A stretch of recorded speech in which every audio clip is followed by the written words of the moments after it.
જય માતાજી મિત્રો, હું છાયાબેન પટેલ તમારું સ્વાગત કરું છું અમારી યુટ્યુબ ચેનલમાં. ઉનાળાની શરૂઆત થતાં જ આઈસ્ક્રીમ માટે બાળકોની ડિમાન્ડ વધતી જતી હોય છે.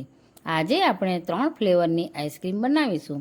ગેસ વગર કે દૂધ ઉકાળવાની ઝંઝટ વગર માત્ર 3 સામગ્રીથી બની જતી એવી ઠંડી ઠંડી ગરમીઓ માટે આઈસ્ક્રીમ બનાવીશું. આ આઈસ્ક્રીમ મોળામાં ઓગળી જતી એવી સોફ્ટ અને ફ્લફી આઈસ્ક્રીમ બનશે. માત્ર 15 મિનિટમાં બની જતી એવી આઈસ્ક્રીમ કોઈ પણ કેમિકલ કે થિકનર, ઇમલ્સિફાયર, જીએમસી કે સ્ટેબિલાઇઝર અને પામ ઓઇલ વગર બનાવીશું.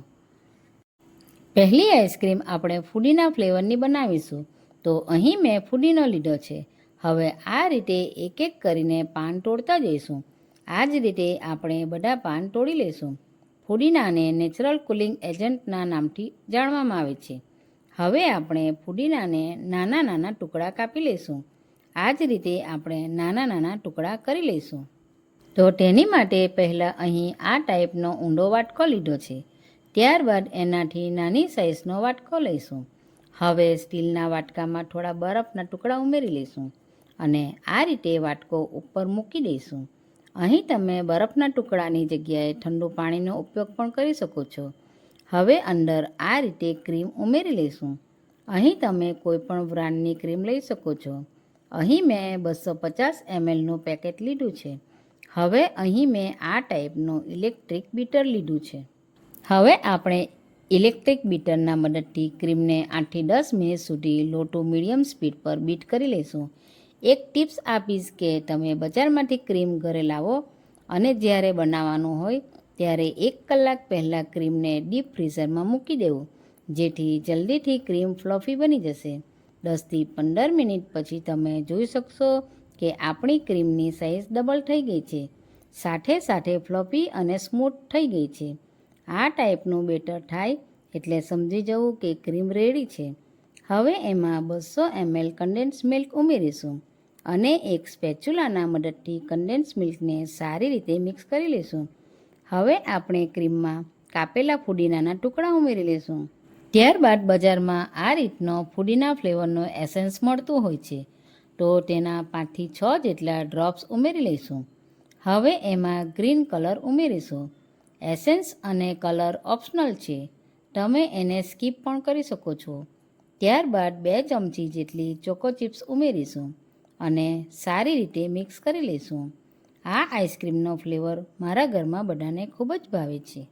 તમે જોઈ શકો છો સરસ એપલ ગ્રીન કલર આવી ગયો છે. હવે એક કન્ટેનરમાં ભરી લઈએ. તો અહીં મેં આ ટાઈપનું નાનું કન્ટેનર લીધું છે. હવે આપણે એમાં બેટર રેડી લઈશું. ત્યારબાદ આ રીતે ઉપરથી થોડી ચોકો ચિપ્સ ઉમેરી લઈશું. હવે આપણે આ રીતનું એક પ્લાસ્ટિક લગાવી દઈશું, જેથી આઈસ્ક્રીમમાં કોઈ પણ ક્રિસ્ટલ ના પડે અને ઢાંકણ ઢાંકી ઓવરનાઇટ ફ્રીઝ કરવા મૂકી દઈશું. ઓવરનાઇટ કે 5 કલાક ફ્રીઝમાં રાખ્યા પછી તમે જોઈ શકો છો આપણી આઈસ્ક્રીમ ફ્રીઝ થઈ ગઈ છે. હવે એક સ્કૂપના મદદથી આ રીતના આઈસ્ક્રીમ કાઢી લઈશું. આપણી મિન્ટ ચોકો આઈસ્ક્રીમ કે ફુદીના ફ્લેવરની આઈસ્ક્રીમ રેડી છે. આ જ રીતે તમે ન્યૂ ફ્લેવરની આઈસ્ક્રીમ તમે ઘરે જરૂરથી ટ્રાય કરજો. હવે આપણે બીજી આઈસ્ક્રીમ બાળકોની મનપસંદ એવી ચોકલેટ ચિપ્સ આઈસ્ક્રીમ બનાવીશું. તો તેની માટે પહેલાં અહીં મેં એક વાટકામાં થોડા બરફ ઉમેરી દઈશું. ત્યારબાદ આ રીતે વાટકો મૂકી એમાં 200 ml ક્રીમ ઉમેરી લઈશું.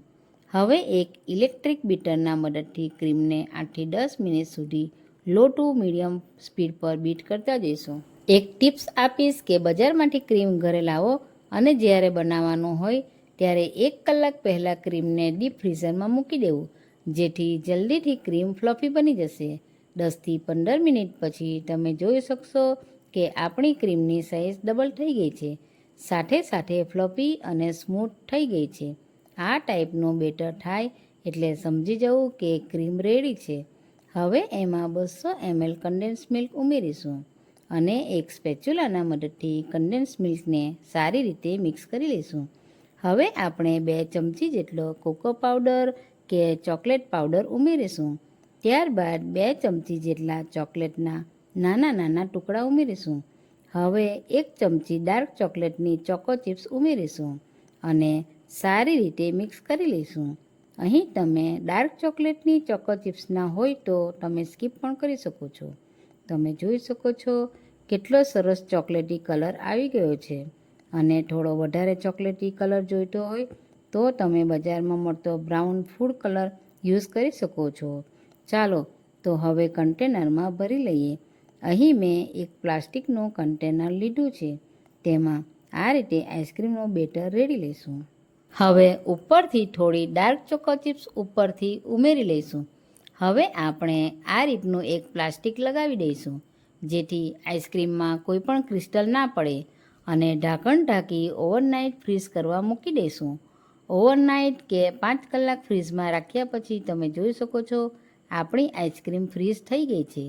હવે એક સ્કૂપના મદદથી આ રીતના આઈસ્ક્રીમ કાઢી લઈશું. તો આપણી ઘરે બનાવેલી ક્રીમી ચોકલેટ આઈસ્ક્રીમ ખાવા માટે રેડી છે. આ રીતે તમે ઉપરથી ચોકલેટ સિરપનું ગાર્નિશિંગ પણ કરી શકો છો. આ રીતે તમે આ ઉનાળાના વેકેશનમાં બાળકોને ઘરે જરૂરથી બનાવીને ખવડાવજો. એકદમ ઇઝી અને ટેસ્ટી આઈસ્ક્રીમ માત્ર 3 સામગ્રીથી બની જતી એવી. હવે આપણે ત્રીજા નંબરની આઈસ્ક્રીમ બનાવીશું. ઘણીવાર એવું થાય છે કે લંચ કે ડિનર પછી માઉથ ફ્રેશનર કે ઠંડી ઠંડી આઈસ્ક્રીમ ખાવાની ઈચ્છા થતી હોય છે. તો આજે આપણે માઉથ ફ્રેશનરવાળી પાન આઈસ્ક્રીમ ઘરે બનાવીશું.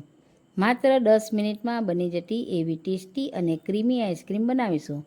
માત્ર 3 સામગ્રીથી બની જતી એવી. અહીં મેં 7 નંગ જેટલા કપૂરી પાન લીધા છે. પાન તમને કોઈપણ પાન શોપ પરથી ઇઝીલી મળી જશે. આ પાનને મેં સારી રીતે ધોઈ અને સૂકવી લીધા છે. હવે આ રીતે પાનને ગોળ ગોળ વાળીને એક છરીના મદદથી કાપી લઈશું. આ જ રીતે આપણે બધા પાન કાપી લઈશું. ત્યારબાદ એક વાટકામાં બરફ મૂકી આ રીતે એની ઉપર કાચનો બાઉલ મૂકી દઈશું. ત્યારબાદ 200 ml ક્રીમ ઉમેરી લઈશું.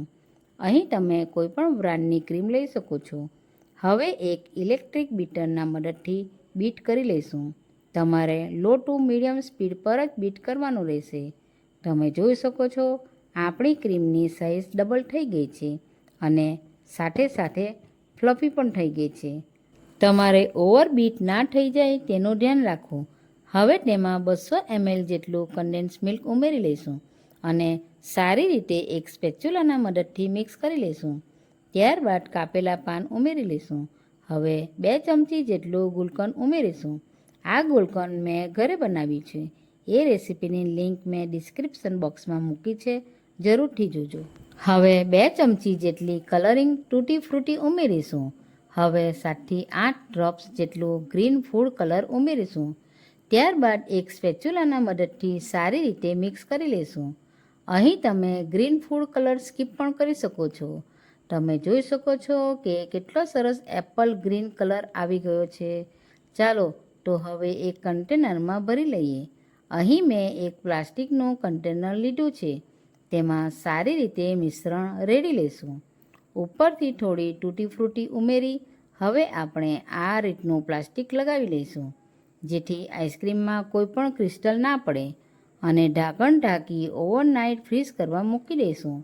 ઓવરનાઇટ કે 5 કલાક ફ્રીઝમાં રાખ્યા પછી તમે જોઈ શકો છો આપણી આઈસ્ક્રીમ ફ્રીઝ થઈ ગઈ છે. હવે એક સ્કૂપના મદદથી આ રીતના આઈસ્ક્રીમ કાઢી લઈશું. તો આ રીતે એની ઉપર તૂટી ફ્રૂટીનું ગાર્નિશ કરી લઈશું. તો આપણી રિફ્રેશિંગ ક્રીમી અને સોફ્ટ આઈસ્ક્રીમ ખાવા માટે રેડી છે. આ જ રીતે આપણી 3 ફ્લેવરની આઈસ્ક્રીમ રેડી છે. તો આ ઉનાળામાં તમે બજાર કરતાં પણ ટેસ્ટી અને હેલ્ધી આઈસ્ક્રીમ બનાવો અને ઘરે નાનાથી લઈને મોટા લોકોને ખવડાવો અને નીચે કોમેન્ટ સેક્શનમાં જણાવજો કે કેવી બની. આવી જ અવનવી રેસીપી જોવા માટે અમારી ચેનલને સબસ્ક્રાઈબ કરો અને બાજુમાં બેલ આઇકન દબાવવાનું ભૂલતા નહીં જેથી નવી નવી રેસીપીની નોટિફિકેશન આવતી રહે. તો ચાલો મળીએ બીજા વિડીયોમાં. આવજો.